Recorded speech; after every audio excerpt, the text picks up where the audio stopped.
ഒരു വീഡിയോയും അതിൻ്റെ മറുപടിയും കണ്ടപ്പോൾ എനിക്ക് ചിരിയാണ് വന്നത്. നമ്മൾ സാറിന് പറയത്തില്ലേ വല്ലഭന് പുല്ലും ആയുധം എന്ന്. നമ്മുടെ കരുനാഗപ്പള്ളി MLA CR മഹേഷിൻ്റെ കാര്യമാണ് ഞാൻ പറഞ്ഞത്. CR മഹേഷ് പൊതുരംഗത്ത് യൂത്ത് കോൺഗ്രസ്സുകാരനായി വന്നു. ഒരു തവണ പരാജയപ്പെട്ടു. 2 തവണ കേരളം മുഴുവൻ തോറ്റപ്പോൾ വലിയ റെക്കോർഡ് ഭൂരിപക്ഷത്തോടെ അദ്ദേഹം കരുനാഗപ്പള്ളിയിൽ നിന്ന് ജയിച്ചു.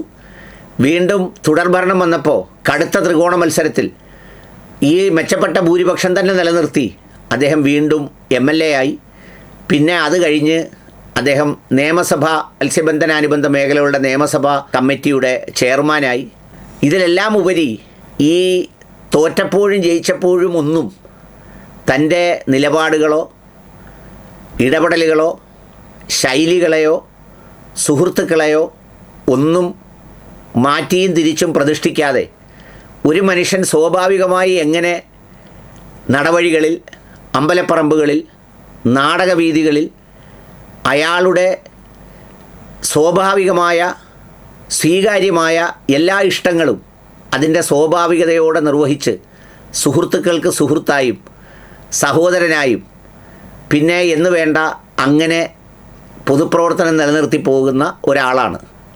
സാധാരണ ഇത്തരം ആളുകൾക്കെതിരെ വരാറുള്ളത് അധികാരത്തിൽ വന്നപ്പോഴത്തേക്ക് അഹങ്കാരിയായി, ജാടയായി, വലിയ അഴിമതിക്കാരനായി, ഭയങ്കരമായ സംഗതികളായി എന്നൊക്കെ പറയുന്നതാണ്. എങ്കിൽ അദ്ദേഹത്തിനെ സംബന്ധിച്ച് രാഷ്ട്രീയ എതിരാളികൾ ഇലക്ഷൻ സമയത്ത് വിഷമമുള്ള സുഹൃത്തുക്കളുടെ ചില പിന്തുണയിൽ നിന്നും സൂചനകളിൽ നിന്നും കിട്ടുന്ന എന്തെങ്കിലുമൊക്കെ അല്ലാതെ ഒന്നും കാര്യമായി അദ്ദേഹത്തിനെതിരെ ഉണ്ടാകാറില്ല. എന്ന് മാത്രമല്ല, അദ്ദേഹം വളരെ സ്വാഭാവികമായി പറയാറുണ്ട്, രാവിലെ മുതൽ രാത്രി വരെ വേണമെങ്കിൽ എൻ്റെ ശരീരത്ത് ഒരു ചിപ്പ് വെച്ച് വിട്ടാൽ പോലും ഞാനതിന് വേണമെങ്കിൽ അങ്ങനെ ജീവിക്കാൻ വരെ തയ്യാറുള്ള അത്രയും സുതാര്യതയുള്ള ഒരാളാണ് എന്ന് പറയാറുണ്ട്.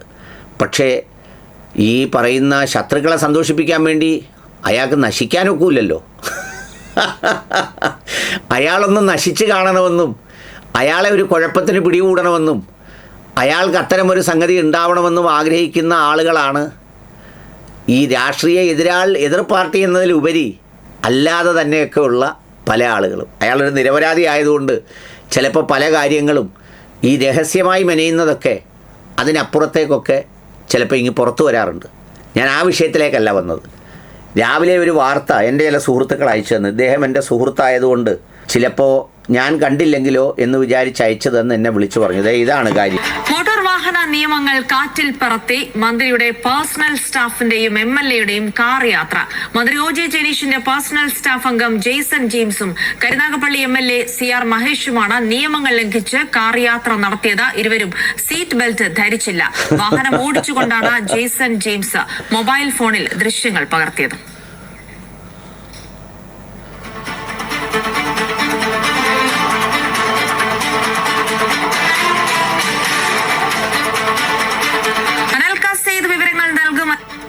ജിൽസി, അതായത് ഇതിൽ ഏറ്റവും ഗുരുതരമായിട്ടുള്ള കാര്യം ജിൽസി സൂചിപ്പിച്ചതുപോലെ തന്നെ, അതായത് ഒരു ജനപ്രതിനിധി തന്നെ ഈ നിയമം ലംഘിക്കുന്ന കാഴ്ചയാണ് ഇപ്പോൾ പുറത്തു വന്നിട്ടുള്ളത്. അതായത് മന്ത്രി OJ ജനീഷിന്റെ പേഴ്സണൽ സ്റ്റാഫ് അംഗമായിട്ടുള്ള ജെയിംസൺ ജെയിംസും അതോടൊപ്പം തന്നെ കരുനാഗപ്പള്ളി MLA കൂടിയായിട്ടുള്ള CR മഹേഷുമാണ് ഇത്തരത്തിൽ വാഹനം ഓടിക്കുന്ന സമയത്ത് നിയമം ലംഘിച്ചുകൊണ്ട് ഇത്തരം വാഹനം ഓടിക്കുന്ന ഒരു ദൃശ്യം ഇപ്പോൾ പുറത്തു വന്നിട്ടുള്ളത്. ഈ ദൃശ്യം സമൂഹ മാധ്യമങ്ങളിലൊക്കെ തന്നെ വൈറലാകുകയും ചെയ്തു. ഈ കാർ ഓടിക്കുന്ന മന്ത്രിയുടെ പേഴ്സണൽ സ്റ്റാഫ് സീറ്റ് ബെൽറ്റ് ധരിച്ചിട്ടില്ല. കൂടാതെ MLA കൂടിയായിട്ടുള്ള CR മഹേഷും സീറ്റ് ബെൽറ്റ് ധരിച്ചിട്ടില്ല. വാഹനം ഓടിച്ചുകൊണ്ടാണ് മന്ത്രി OJ ജനീഷിന്റെ പേഴ്സണൽ സ്റ്റാഫ് ഈ ദൃശ്യങ്ങൾ പകർത്തിയിട്ടുള്ളത്. അതോടൊപ്പം തന്നെ കൂടെ ഉണ്ടായിരുന്ന CR മഹേഷും ഈ സീറ്റ് ബെൽറ്റ് ധരിച്ചില്ല എന്നുള്ളത് ഈ ദൃശ്യങ്ങളിൽ തന്നെ വ്യക്തമാണ്. അത് ഏകദേശം 12 സെക്കൻഡ് ദൈർഘ്യമുള്ള വീഡിയോ ആണ് ഇപ്പോൾ പുറത്തു വന്നിട്ടുള്ളത്. ഇതിൽ ഈ സിനിമാ ഗാനങ്ങൾ ഉൾപ്പെടെ BGM ഉൾപ്പെടെ ആഡ് ചെയ്തുകൊണ്ടാണ് ഈ മന്ത്രി OJ ജനീഷിന്റെ സ്റ്റാഫ് തന്റെ സമൂഹ മാധ്യമത്തിൽ ഈ വീഡിയോ പങ്കുവച്ചത്. ഇതാണ് ഇതിൻ്റെ കഥ. ഇതിൽ 2 കാര്യങ്ങളുണ്ട്. ഒന്ന്, ഇത് വന്നപ്പോൾ ഇതിനോട് എങ്ങനെയാണ് പ്രതിരോധിക്കുന്നത്. ഇപ്പോഴത്തെ കാലത്ത് ഇതൊരു പ്രധാനപ്പെട്ട വിനോദമാണല്ലോ. വണ്ടി പോകുമ്പോൾ റീലെടുപ്പ്. ഈ ജെയ്സണെയും എനിക്കറിയാവുന്ന ഒരു അനുജ സുഹൃത്താണ്. സാമൂഹ്യ പ്രവർത്തനങ്ങളിലും മറ്റുള്ള കാര്യങ്ങളൊക്കെ സജീവമായി ഇടപെടുന്ന, വേറെ ആർക്കും ദ്രോഹമൊന്നുമില്ലാത്ത, അവൻ്റെ സന്തോഷം കണ്ടെത്തി അങ്ങനെ എന്താ പറയുന്നത് അവൻ്റെ ഒരു ലോകത്ത് സ്വസ്ഥമായി ജീവിക്കുന്ന ഒരാളാണ്. ഈ പറഞ്ഞ സംഭവങ്ങളൊന്നും ഈ OJ ജനീഷിൻ്റെ ബഹുമാനപ്പെട്ട മന്ത്രിയുടെ പേഴ്സണൽ സ്റ്റാഫായ സമയത്തോ അല്ലെങ്കിൽ മഹേഷ് ഇപ്പോൾ ഈ പറയുന്ന ഗവൺമെൻറ് വന്നതിന് ശേഷമോ ഒന്നുമുള്ള കാര്യമല്ല. ഇതെന്തോ പഴയ കാലത്തെ ഒരു സംഗതിയാണ്. ഇപ്പോൾ എല്ലാവർക്കും റീൽസ് എടുത്തുള്ളൊരു ജോലിയാണല്ലോ. ഇതുപോലെ പലരും ഹെൽമെറ്റ് ഇടാത്തതിനുമൊക്കെ പല വാർത്തകളും ഇതുപോലെ വന്നിട്ടുണ്ട്. എന്തായാലും ഇത് വന്നപ്പോൾ CR മഹേഷിൻ്റെ കുറിപ്പാണ് അതിനേക്കാൾ രസകരവും കൗതുകരവുമായത്. പ്രിയപ്പെട്ടവരെ, സീറ്റ് ബെൽറ്റ് ഇടാതെ യാത്ര ചെയ്യുന്നത് നിയമവിരുദ്ധമാണ്. എൻ്റെ ഭാഗത്തു നിന്നും അങ്ങനെ ഒരു പിഴവുണ്ടായി. പലർക്കും അറിഞ്ഞും അറിയാതെയും ട്രാഫിക് നിയമങ്ങളിൽ പിഴവുണ്ടാവാറുണ്ട്. പ്രത്യേകിച്ച് ജനപ്രതിനിധികളുടെ ഭാഗത്തു നിന്ന് അങ്ങനെ ഉണ്ടാകാൻ പാടില്ല. അക്ഷരത്തിനൊരു ചെറിയ പ്രശ്നമുണ്ട്. അത് തിരുത്തിയില്ലെങ്കിൽ അക്ഷരത്തെറ്റ് വരുത്തി MLA എന്ന് പറഞ്ഞ അടുത്ത വാർത്തയിലപ്പം വന്നേക്കും കേട്ടോ. ഞാനതിൽ ഖേദം പ്രകടിപ്പിക്കുന്നു. ഈ നിയമസഭാ തെരഞ്ഞെടുപ്പിന് മുൻപ് പുതുപ്പള്ളി പള്ളിയിൽ ഉമ്മൻചാണ്ടി സാറിൻ്റെ കല്ലറയിൽ പോകുന്ന വഴിക്കാണ് പിഴവ് സംഭവിച്ചതെന്ന് ഞാൻ ഓർക്കുകയാണ്.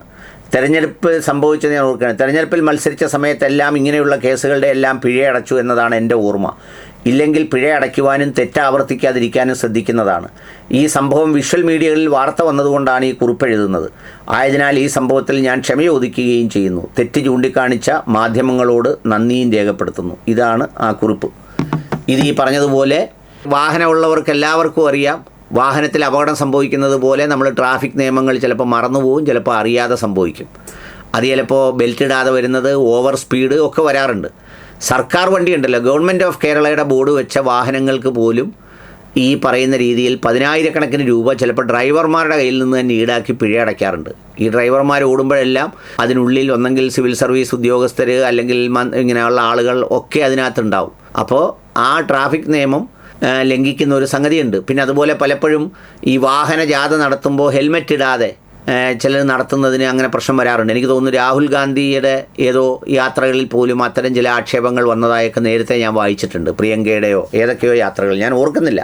ഏതായാലും അത് വന്നപ്പോൾ അതും ഒരു ആയുധമാക്കി എടുത്ത് ഈ പറയുന്ന പോലെ പോസ്റ്റിട്ട്